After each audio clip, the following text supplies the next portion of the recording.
Hello all, welcome to Gyani Investor, your one-step destination for all banking and finance related queries.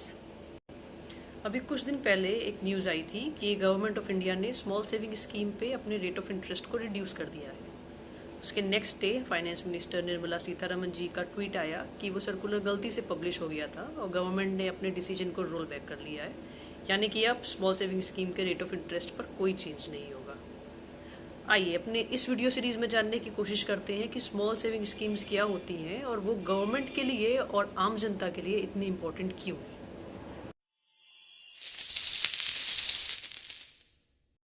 Small saving scheme की इस series में आज हम बात करेंगे पीपीएफ के बारे में। पीपीएफ यानी कि पब्लिक प्रोविडेंट फंड। ये एक लॉन्ग टर्म इन्वेस्टमेंट ऑप्शन है जो आपको बेसिकली दो बेनिफिट्स देता है, एक टैक्स फ्री इन्वेस्टमेंट का, दूसरा रिस्क फ्री इन्वेस्टमेंट का। टैक्स फ्री इसलिए क्योंकि इसकी इंटरेस्ट इनकम पे किसी भी तरीके का टैक्स नहीं लगता है, और रिस्क फ्री इसलिए क्योंकि PPF scheme is backed by government of India. आइए डिटेल में समझते हैं पीपीएफ स्कीम के फीचर्स और उसके बेनिफिट्स के बारे में। पीपीएफ का अकाउंट कोई भी इंडिविजुअल खुलवा सकता है, कोई भी माइनर किसी गार्जियन के साथ खुलवा सकता है। NRIs are not allowed to open PPF accounts, और पीपीएफ का अकाउंट आप किसी भी प्राइवेट बैंक, पब्लिक बैंक या पोस्ट ऑफिस में इजीली खुलवा सकते हैं।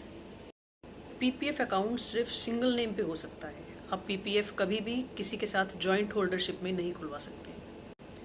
पीपीएफ अकाउंट की डिपॉजिट लिमिट है 500 से लेकर 1.5 लाख, यानी कि एक फाइनेंशियल ईयर में मिनिमम 500 और मैक्सिमम 1.5 लाख तक आप पीपीएफ स्कीम के अंदर डिपॉजिट करवा सकते हैं। इसका एक बेसिक रूल है कि आपका डिपॉजिट 100 के मल्टीपल्स में ही होना चाहिए, यानी कि अगर आप 4,444 रुपये जमा करवाना चाहते हैं तो आप नहीं करवा पाएंगे, आपको या तो 4,400 जमा कराना पड़ेगा या 4,500। और पीपीएफ में पहले ये ऑप्शन था कि आपको सिर्फ साल में 12 बार ही डिपॉजिट करने का ऑप्शन देता था। दिसंबर 2019 के मॉडिफिकेशंस के बाद आप n number of times PPF में पैसा डिपॉजिट कर सकते हैं। एक चीज आपको ध्यान रखने की जरूरत है कि अगर किसी फाइनेंशियल ईयर में आपने कोई भी अमाउंट अपने पीपीएफ में डिपॉजिट नहीं किया है तो उस साल आपका 50 रुपए का पेनाल्टी चार्ज किया जाता है। मान लीजिए आपने पीपीएफ अकाउंट खुलवाया फाइनेंशियल ईयर 2019-20 में, 2020-21 में आपने उसमें कोई भी अमाउंट डिपॉजिट नहीं किया। फिर जब फाइनेंशियल ईयर 22-23 में आप उसमें कोई भी अमाउंट डिपॉजिट करेंगे, मान लीजिए आपने 1,000 रुपये डिपॉजिट किए, उसमें से 50 रुपये पिछले साल की पेनाल्टी का काट लिया जाएगा और नेट क्रेडिट आपके अकाउंट में सिर्फ 950 रुपये का ही होगा। पीपीएफ में पैसा ट्रांसफर आप कैश के थ्रू कर सकते हो, चेक के थ्रू कर सकते हो, डीडी के थ्रू कर सकते हैं, या फिर अगर आप नेट बैंकिंग यूज कर रहे हैं तो अपने नेट बैंकिंग अकाउंट के थ्रू भी कर सकते हैं। बात करते हैं रेट ऑफ इंटरेस्ट की। कोई भी इन्वेस्टमेंट स्कीम अपने रेट ऑफ इंटरेस्ट से ही अट्रैक्टिव या अनअट्रैक्टिव बनती है। पीपीएफ का करंट रेट ऑफ इंटरेस्ट है 7.1%। अगर आप ईयर 2000 से लेके आज तक की हिस्ट्री चेक करें तो ये रेंज कर चुका है 12% से लेके 7.1% तक। पीपीएफ का rate of interest quarterly basis पे डिसाइड किया जाता है गवर्नमेंट ऑफ इंडिया के द्वारा, और अगर आप हिस्ट्री उठा के देख लें तो किसी भी पॉइंट ऑफ टाइम पे पीपीएफ ने बैंक एफडी से ज़्यादा रेट ऑफ इंटरेस्ट अपने इन्वेस्टर्स को ऑफर किया है। पीपीएफ अकाउंट का टेन्योर होता है 15 ईयर्स का। इसको थोड़ा सा समझने की ज़रूरत है। मान लीजिए आपने अपना पीपीएफ अकाउंट स्टार्ट किया 20 मई 2019 को, यानी कि ये फाइनेंशियल ईयर हुआ 2019-20। तो इस पीपीएफ अकाउंट की मैच्योरिटी कैलकुलेट की जाएगी 1 अप्रैल 2020 से, यानी 2020 + 15 दैट इज 2035। 1 अप्रैल 2035 को ये पीपीएफ अकाउंट मैच्योर होगा। इररिस्पेक्टिव ऑफ किस डेट पे आपने अपना पीपीएफ अकाउंट खुलवाया है, आपका अकाउंट की maturity date next financial year की फर्स्ट डेट ही होगी, यानी कि 1 अप्रैल को ही सारे पीपीएफ अकाउंट मैच्योर होते हैं। 15 साल पूरे होने के बाद आपके पास ऑप्शन होता है कि आप 5-5 साल के लिए अपने इस पीपीएफ अकाउंट को आगे भी बढ़वा सकते हैं। अब पीपीएफ का टेन्योर तो 15 साल का है, तो उसका लॉक इन पीरियड हो गया 15 साल, बट पीपीएफ आपको प्री क्लोजर, पार्शियल विड्रॉल और लोन का ऑप्शन भी देता है। पहले समझ लेते हैं पार्शियल विड्रॉल क्या चीज़ होती है। पीपीएफ अकाउंट के ओपन होने के 6th फाइनेंशियल ईयर ऑनवर्ड्स आप पैसे को पार्शियली विड्रॉ कर सकते हैं, बट इसमें एक कंडीशन है कि 1 साल के अंदर एक पार्शियल विड्रॉल ही अलाउड है, और इस पार्शियल विड्रॉल पे किसी तरीके का कोई भी टैक्स नहीं लगता है। पीपीएफ अकाउंट के 5 साल पूरा होने के बाद आप उसको पार्शियली क्लोज कर सकते हैं, बट क्लोजर की कुछ कंडीशंस हैं, अगर वो फुलफिल हो रही हैं उसी केस में आपका अकाउंट समय के पहले बंद किया जाएगा। पहली कंडीशन है major illness, life threatening illness, आपकी खुद की या आपके डिपेंडेंट बच्चों की या आपके पेरेंट्स की।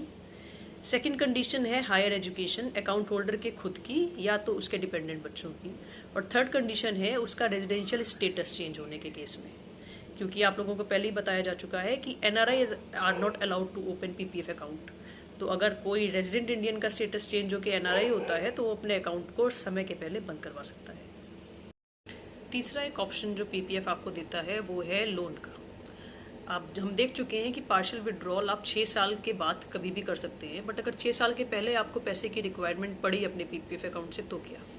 इस केस में आपके पास लोन का ऑप्शन है। 3rd से 6th फाइनेंशियल ईयर के बीच में आप लोन ले सकते हैं अपने पीपीएफ अकाउंट के बैलेंस पे।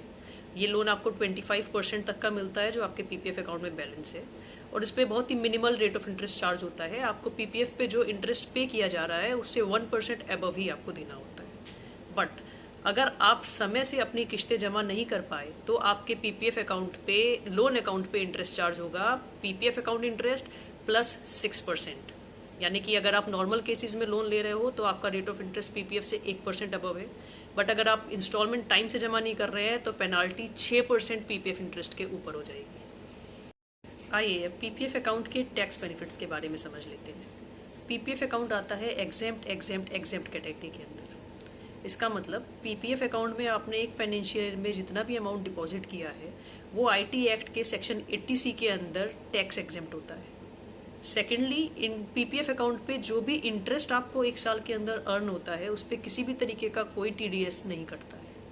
और थर्डली, पीपीएफ अकाउंट का पार्शियल विड्रॉल या मैच्योरिटी के टाइम पे फुल विड्रॉल लेते समय भी आपको किसी तरीके का कोई टीडीएस गवर्नमेंट को पे नहीं करना पड़ता है। पीपीएफ अकाउंट का एक और यूनिक फीचर है कि ये अकाउंट कभी भी कोर्ट ऑर्डर के द्वारा अटैच नहीं किया जा सकता है। अगर आप पीपीएफ अकाउंट खुलवाना चाहते हैं तो आप किसी भी public sector bank, private bank या पोस्ट ऑफिस को पर्सनली विजिट कर सकते हैं, या तो ऑनलाइन भी आप ये अकाउंट खुलवा सकते हैं। पीपीएफ अकाउंट बहुत ईजिली एक बैंक से दूसरे बैंक ट्रांसफर हो सकते हैं। इवन पोस्ट ऑफिस से बैंक या बैंक से पोस्ट ऑफिस भी ट्रांसफर किए जा सकते हैं। अगर आपको हमारा ये वीडियो पसंद आया है तो प्लीज़ इसको लाइक करें, चैनल को सब्सक्राइब करें और कमेंट सेक्शन में हमको बताएं आप और किन टॉपिक्स पे वीडियोस देखना पसंद करेंगे। Thank you all.